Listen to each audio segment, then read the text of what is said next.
आज हम एक ऐसी किताब के बारे में जानेंगे जो हमें जीवन का असली मकसद समझाती है, इकिगाई। हर इंसान की जिंदगी में एक ऐसा पल आता है जब वो खुद से सवाल करता है, मैं असल में कौन हूँ? मैं क्यों जी रहा हूँ? क्या वाकई मेरा जीवन किसी काम का है? इन सवालों के जवाब आसान नहीं होते, लेकिन जापान की धरती पर एक छोटा सा द्वीप है, ओकिनावा, जहाँ लोग 100 साल से ज्यादा जीते हैं, वो भी खुशी और स्वास्थ्य के साथ। इनकी लंबी उम्र और संतुलित जीवन का रहस्य है इकिगाई। इस किताब में आगे बढ़ने से पहले अगर आपने चैनल को सब्सक्राइब नहीं किया है तो ऐसे ही बुक समरीज के लिए हमारे चैनल को सब्सक्राइब कर लें। तो चलिए आगे बढ़ते हैं और देखते हैं इकिगाई का जादू। इकिगाई का अर्थ है जीने की वजह, वो कारण जिसके लिए आप सुबह उठते हैं, वो जुनून जो थकान के बावजूद आपको मुस्कुराने पर मजबूर कर देता है, वो कर्म जो दिल से निकले और दुनिया को भी कुछ दे सके। इस किताब में लेखक हमें उस यात्रा पर ले जाते हैं जहां इकिगाई को खोजा जाता है। ये एक दर्शन नहीं, बल्कि एक जीने का तरीका है। इकिगाई एक जापानी राज। इकिगाई कोई नया शब्द नहीं है, पर इसकी गहराई को समझना आसान नहीं। इस शब्द को चार पहलुओं से समझा जा सकता है। वो काम जिसे आप पसंद करते हैं, पैशन। वो काम जिसमें आप अच्छे हैं, प्रोफेशन। वो काम जिसकी दुनिया को जरूरत है, मिशन। वो काम जिसके लिए आपको पैसे मिल सकते हैं, वोकेशन। जब ये चारों चीजें एक ही जगह में जाती है तो वही इकिगाई होता है। लेकिन जापानी लोग इसे एक और तरीके से देखते हैं। उनके लिए इकिगाई का मतलब सिर्फ करियर नहीं होता, बल्कि छोटी छोटी खुशियों में भी इकिगाई छुपा होता है। जैसे सुबह की चाय, किसी पौधे की देखभाल, बच्चों की हंसी या सूरज की पहली किरण। ओकिनावा के बुजुर्ग कहते हैं, जो इंसान अपने इकिगाई को जानता है वही सच में जी रहा है, बाकी तो बस सांसें ले रहे हैं। ओकिना 100 साल की जिंदगी का द्वीप। ओकिना जापान का एक शांत द्वीप है जहां दुनिया में सबसे ज्यादा 100 साल तक जीने वाले लोग रहते हैं। यहाँ की आबादी छोटी है, लेकिन यहाँ की जीवन शैली बहुत बड़ी सीख देती है। यहाँ के लोग रोज कुछ ना कुछ करते हैं, चाहे खेत में काम हो या किसी दोस्त से बात करना। वे कभी रिटायर नहीं होते, क्योंकि उनके लिए काम कोई बोझ नहीं, बल्कि खुशी का जरिया है। कुछ आदतें जो उन्हें खास बनाती हैं। वे धीरे धीरे खाते हैं और 80% पेट भरने पर रुक जाते हैं। इसे कहते हैं हरा हचीबू। वे नियमित रूप से हल्का व्यायाम करते हैं, जैसे बागवानी, ताइची या घर का काम। उनका खानपान सरल होता है, ज्यादातर सब्जियां, फल, सोया, मछली और चावल। वे हर दिन समाज से जुड़े रहते हैं, दोस्त, पड़ोसी और परिवार के साथ समय बिताते हैं। सबसे खास बात, वे जीवन को त्योहार की तरह जीते हैं। उनके लिए इकिगाई सिर्फ एक विचार नहीं, बल्कि एक जीवित परंपरा है। जीवन में बहाव, फ्लो का महत्व। क्या आपने कभी कोई ऐसा काम किया है जिसमें समय का पता ही नहीं चला, मालूम ही नहीं चला कब 2 घंटे निकल गए? उसी अवस्था को कहते हैं फ्लो। जब आप पूरी तरह उस काम में खो जाते हैं जो आप दिल से करना चाहते हैं। फ्लो वो अवस्था है जहां व्यक्ति न ज्यादा सोचता है, ज्यादा चिंता करता है, बस पूरी तन्मयता से कुछ करता है। जैसे कोई चित्रकार रंगों में खो जाता है, कोई लेखक शब्दों में बह जाता है, कोई शेफ खाने की खुशबू में खो जाता है। फ्लो में रहना हमारे दिमाग और शरीर दोनों के लिए फायदेमंद है। इकिगाई तब मिलती है जब आप ज्यादातर समय फ्लो में बिताते हैं। इकिगाई और मानसिक शांति। ओकिनावा के बुजुर्गों में मानसिक बीमारियां लगभग न के बराबर है। न वो डिप्रेशन से परेशान है, न ही चिंता से तत्ते हैं। क्या वजह है? उनका जीवन रूटीन से भरा हुआ है, लेकिन बोरिंग नहीं। उनके पास जीवन का एक उद्देश्य है, चाहे वो बुनाई हो, खेती हो या पोते पोतियों की देखभाल। वे अकेले नहीं होते, उनके पास एक मोआई होता है, मुआई का अर्थ है एक ऐसा समूह जो हर परिस्थिति में एक दूसरे का साथ देता है। हमारी मानसिक शांति तब सबसे ज्यादा होती है जब हम जिम्मेदारी, रिश्ते और उद्देश्य के बीच संतुलन बना पाते हैं। जीवन का राग, ओकिनावा के लोगों से सीखी गई बातें। जब लेखक ओकिनावा पहुंचे तो उन्होंने वहां सिर्फ बुजुर्गों को नहीं देखा, उन्होंने ऐसे चेहरे देखे जिनमें शांति, मुस्कान और ऊर्जा एक साथ झलकती थी। एक बुजुर्ग महिला जिनकी उम्र 102 साल थी, सुबह सूरज उगते ही अपने बगीचे में पौधों से बात करती थीं। वो कहती थीं, हर पत्ते में जीवन है, और जब मैं उनसे बात करती हूँ तो मुझे लगता है मैं भी जवान हूँ। लेखकों ने जब वहां के लोगों से पूछा, आप इतना लंबा और खुशहाल जीवन कैसे जीते हैं, तो जवाब बड़ा सीधा था, क्योंकि हम कभी थकते नहीं, कभी रुकते नहीं, और हमेशा कुछ ऐसा करते हैं जो हमारे दिल को अच्छा लगता है। उनकी दिनचर्या में जादू था। सुबह उठते ही वो सूरज का स्वागत करते, फिर थोड़ी सी कसरत, कुछ देर ध्यान, और फिर अपने काम में लग जाते। काम भी ऐसा जिसे वो अपने इकिगाई का हिस्सा मानते थे। जैसे कोई बुजुर्ग अपनी टोकरियां बुनता था, कोई बुनाई करता, कोई चाय की पत्तियां सुखाता। वो कहते थे, हमें पैसे नहीं चाहिए, हमें उद्देश्य चाहिए। उनके भोजन में न शोर था, न तामझाम। थोड़ी सी चाय, कुछ उबली सब्जियां, थोड़े चावल और ढेर सारी बातें। खाने के समय सब एक साथ बैठते, धीमे धीमे खाते और कहते, बस 80% पेट भरने पर रुक जाओ, बाकी दिल के लिए जगह छोड़ दो। लेखकों ने वहां ये भी देखा कि इन लोगों की जिंदगी में तनाव नाम की कोई चीज नहीं थी। जब उन्होंने पूछा कि आप गुस्सा नहीं करते, तो एक 104 साल के बुजुर्ग मुस्कुराते हुए बोले, गुस्से से तो चेहरे की झुर्रियां भी डर जाती हैं। वो बताते हैं कि गुस्सा हो या दुख, वो बस एक बादल की तरह आता है और चला जाता है। अगर हम उसे पकड़ लें तो बादल की तरह हम भी भारी हो जाते हैं।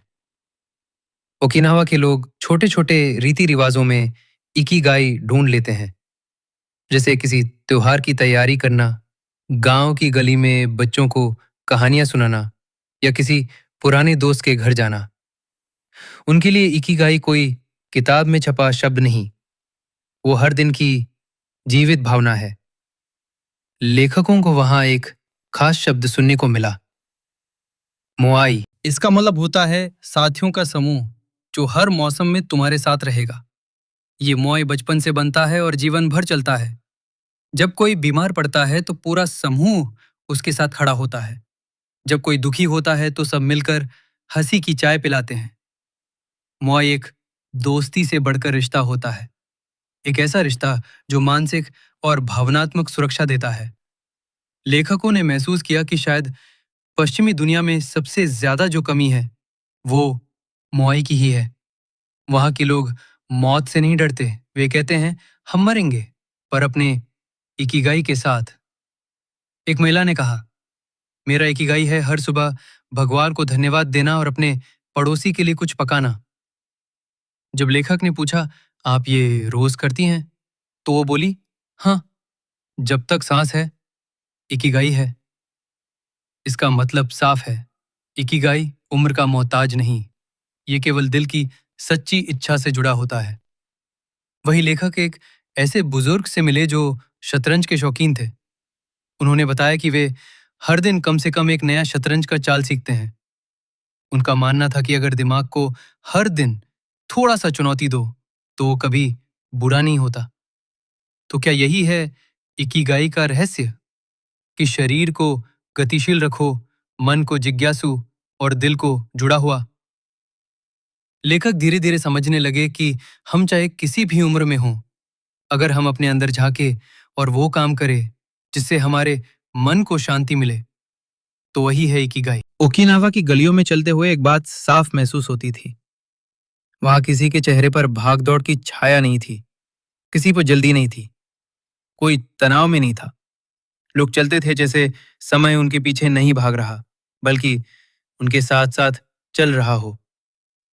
लेखकों ने जब वहां के लोगों से पूछा, आप तनाव से कैसे बचते हैं, तो एक वृद्ध महिला मुस्कुराकर बोली, हम तनाव से नहीं लड़ते, हम उसे पीते हैं, जैसे गर्म चाय, धीरे धीरे और शांति से। जापानी जीवन शैली में शांति और संतुलन की कला बुनियादी है। वे हर काम को माइंडफुलनेस के साथ करते हैं। चावल धोना हो या चाय बनाना, हर प्रक्रिया में ध्यान होता है और यही ध्यान तनाव का समाधान बन जाता है। ओहो, वो मानते हैं कि जब आप किसी काम को पूरी तन्मयता से करते हैं, तो आपका मन उसी क्षण में होता है, न भविष्य की चिंता, न अतीत का बोझ। और जब मन इसी पल में होता है, तभी तो वो सबसे शांत होता है। ओकिनावा के बुजुर्गों के पास बहुत ज्यादा नहीं है, पर जो है उसमें संतोष है। वो इस बात पर विश्वास नहीं करते कि खुशी ज्यादा चीजें इकट्ठा करने से आती है, बल्कि उनका मानना है कि सादा जीवन ही गहरे सुख का रास्ता है। एक दिन लेखक एक बुजुर्ग कुम्हार से मिले।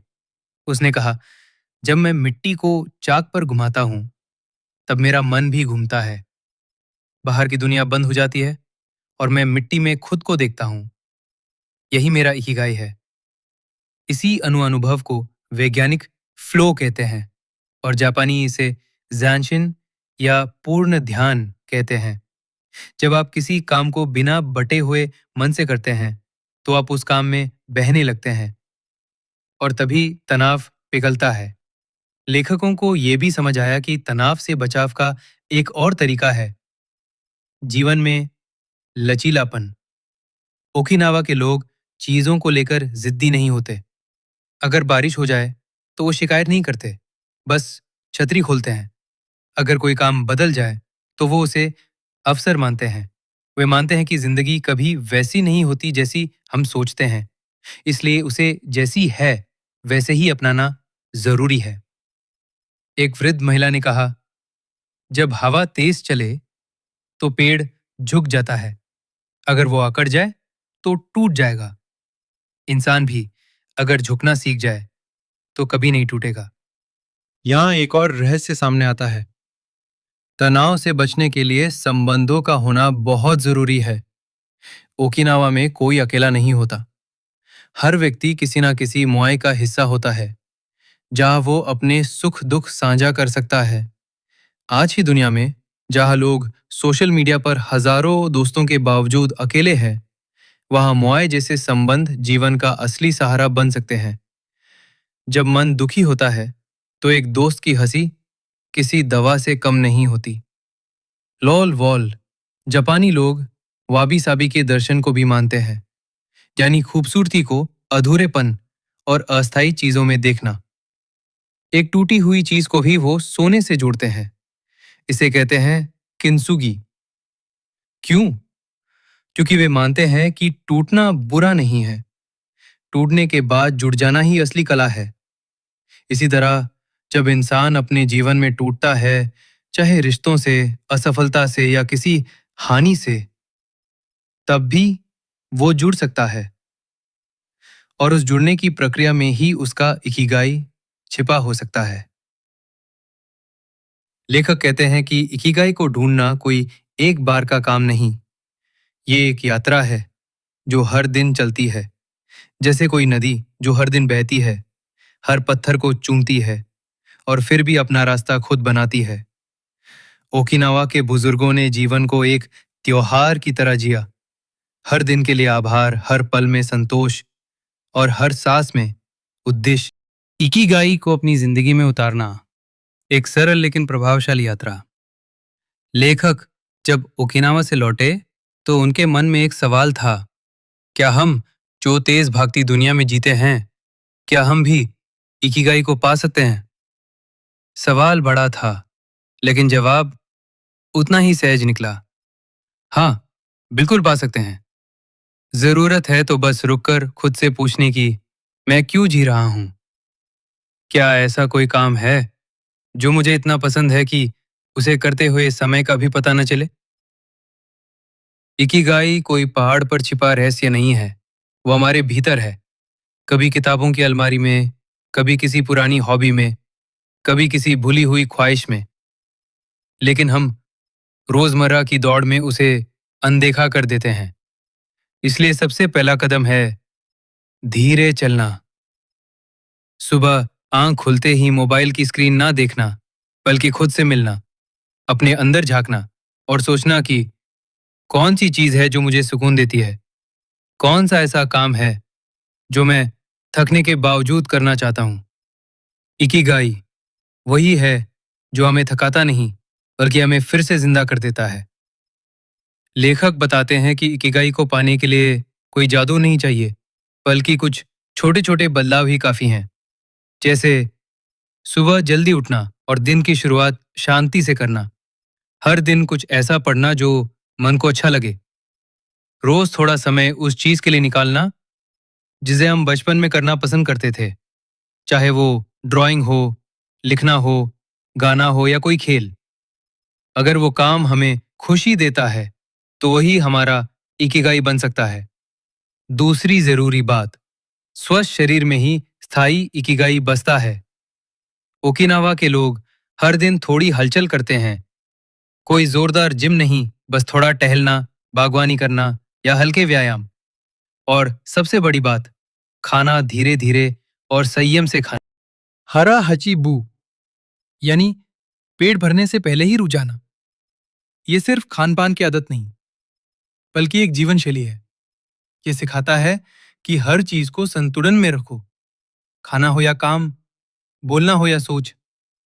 जब आप संतुलन से जीते हैं तो मन शांत रहता है, और तब इकिगाई खुद ब खुद आपके करीब आता है। लेखक कहते हैं कि इकिगाई को अपनाने के लिए हमें अपने चारों पहलुओं को देखना चाहिए। क्या हम वो कर रहे हैं जो हमें पसंद है? क्या हम उस काम में अच्छे हैं? क्या उस काम की दुनिया को जरूरत है? और क्या उस काम से हम जीवन चला सकते हैं?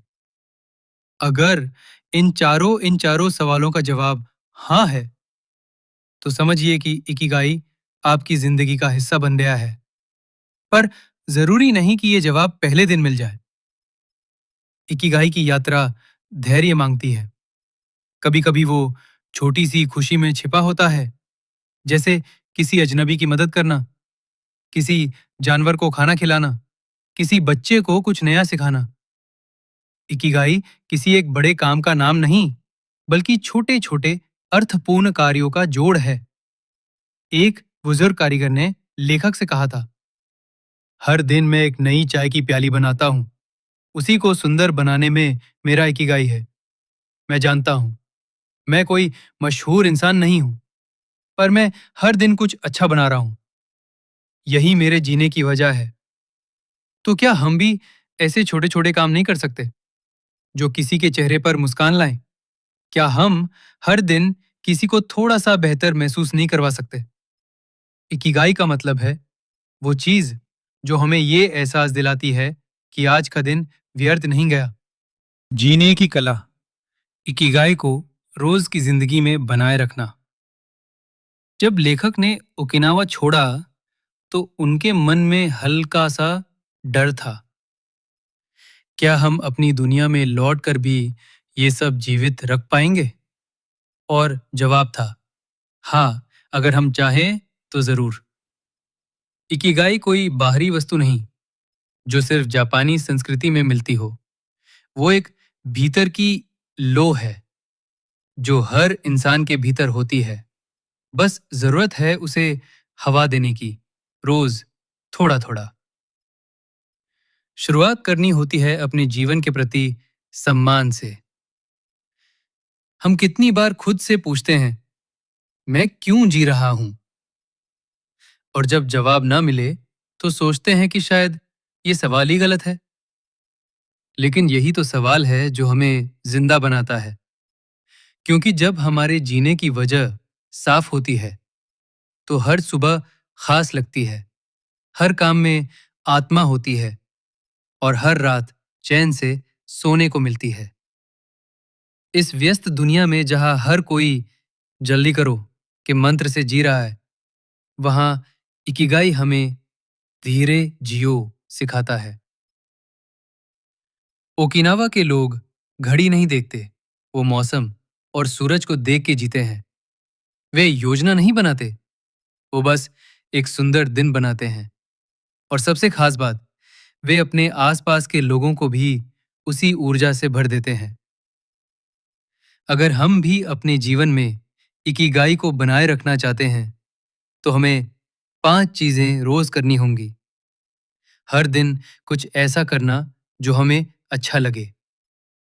किसी एक व्यक्ति की मदद करना बिना अपेक्षा के। शरीर को थोड़ा चलाना, चाहे हल्की सैर हो या योग। किसी भी चीज को पूरे ध्यान से करना, चाहे वो खाना बनाना हो या लिखना। और सबसे जरूरी, हर दिन के लिए आभार व्यक्त करना। इकिगाई कभी थोपे नहीं जाते, वो उपजते हैं अपने आप, धीरे धीरे, जैसे बीज मिट्टी में पड़े होते हैं और एक दिन वो अंकुर बन जाते हैं। हमारे सपने, हमारी रुचियां, हमारे शौक, सब वो बीज है। अगर हम उन्हें थोड़ा ध्यान दें, थोड़ा समय दें, तो वो फूल बन सकते हैं। लेखक कहते हैं कि इकिगाई का असली अर्थ है जिंदगी को अपने तरीके से जीने की आजादी, पर उस जिंदगी में दूसरों के लिए कुछ जोड़ते रहना।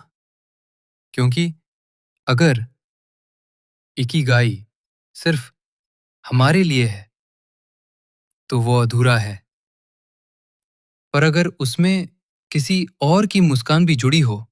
एक वृद्ध जापानी दंपत्ति से लेखक ने पूछा, आप इतने सालों से साथ हैं, इकिगाई एक दूसरे में मिला? तो महिला ने कहा, इकिगाई एक दूसरे में नहीं, एक दूसरे की सेवा में मिला। जब मैं इनके लिए खाना बनाती हूँ, जब ये मुझे बारिश में छाता देते हैं, वहीं इकिगाई है। इस पूरी किताब के सफर में लेखक ने एक बात बार बार महसूस की। इकिगाई हमें किसी प्रतियोगिता में जीतने को नहीं कहता, वो हमें सिखाता है कि हर दिन एक अर्थपूर्ण दिन बनाओ। आज की दुनिया में जहां लोग पैसे, सफलता और प्रसिद्धि के पीछे भाग रहे हैं, इकिगाई हमें भीतर की आवाज सुनने को कहता है। और जब वो आवाज सुनी जाती है, तो बाहर की दुनिया अपने आप बदलने लगती है। तो अगर आप भी उस आवाज को सुनना शुरू कर दें, अगर आप हर दिन किसी छोटे कार्य को पूरा मन से करें, अगर आप थोड़ा कम खाएं और थोड़ा ज्यादा मुस्कुराएं, अगर आप हर सुबह खुद से कहें, आज मैं अपना इकिगाई जीऊंगा, तो आप एक ऐसे जीवन की ओर बढ़ेंगे जो सिर्फ लंबा नहीं होगा, बल्कि गहरा और सुंदर होगा। यही इस किताब का सबसे बड़ा संदेश है। हर इंसान का जीवन तब महान बनता है जब वो जानता है कि वो क्यों जी रहा है। और अगर आप अभी तक ये नहीं जानते, तो डरिए नहीं, क्योंकि इकिगाई खोजा नहीं जाता, वो धीरे धीरे खुद प्रकट होता है। बस एक शांति भरे मन की जरूरत होती है। तो आज इस पल से अपने अंदर झांकिए और अपने इकिगाई की तरफ पहला कदम बढ़ाइए।